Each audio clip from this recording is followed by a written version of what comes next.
വരും നാളുകളിൽ കേരള രാഷ്ട്രീയത്തിൽ SNDP സ്വീകരിക്കാൻ പോകുന്ന നിലപാടുകളുടെ പ്രഖ്യാപനമായിരുന്നു തിരുവനന്തപുരം ശംഖുമുഖം കടപ്പുറത്തെ ഡോക്ടർ പൽപ്പു നഗറിൽ നടന്നത്.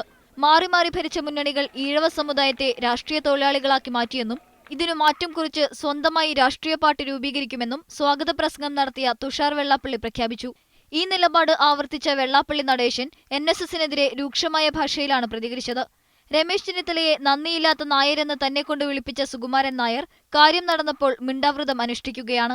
ഒരു കൂട്ടായ്മയോട് കൂടി ഒന്നിച്ചു നിൽക്കുമ്പോൾ ഒത്തു പറയണ്ടേ, ഉള്ളത് പറഞ്ഞില്ല എന്നുള്ള സത്യം കുറ്റവും ഞാൻ ഏൽക്കുകയാണ്.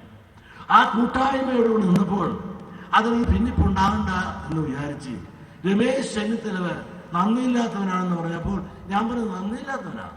പിറ്റേ ദിവസം എന്നെ വിളിച്ചിട്ട് സുകുമാരൻ നായർ പറഞ്ഞു, അയ്യോ വളരെ സന്തോഷം, അത് നിങ്ങൾ ദയവ് എന്നോട് ഇങ്ങനൊരു പോഴരായി പോയത് നിങ്ങൾ ക്ഷമിക്കണം, വയസ്സ് 77 ആയതുകൊണ്ട് പറ്റിയൊരു അപകടമാണ്. പാലം കഴിയുന്നവരോ നാരായണ നാരായണ, പാലം കഴിഞ്ഞപ്പോൾ കൂരായണ കൂരായണ എന്ന് പറഞ്ഞാൽ ഈ നയം ശരിയാണ്.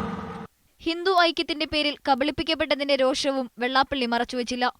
അപ്പ കാണുന്നവന് അപ്പ എന്ന് വിളിച്ച് സ്വഭാവം നമുക്കില്ല. നമുക്ക് നിലപാടുകളുണ്ട്. ആ നിലപാടുകൾ ഉറച്ചു നിൽക്കണം. കാര്യം സാധിക്കാൻ ഒരു നയം, അത് കഴിയുമ്പോൾ വേറൊരു നയം. ഒരു സംസ്കാരമുള്ള ഒരു മനുഷ്യൻ ചേർന്നതല്ല. സുകുമാരൻ നായരില്ലെങ്കിലും ഭൂരിപക്ഷ സമുദായ ഐക്യവുമായി മുന്നോട്ടു പോകുമെന്നും വെള്ളാപ്പള്ളി കൂട്ടിച്ചേർത്തു. മീഡിയ 1 തിരുവനന്തപുരം.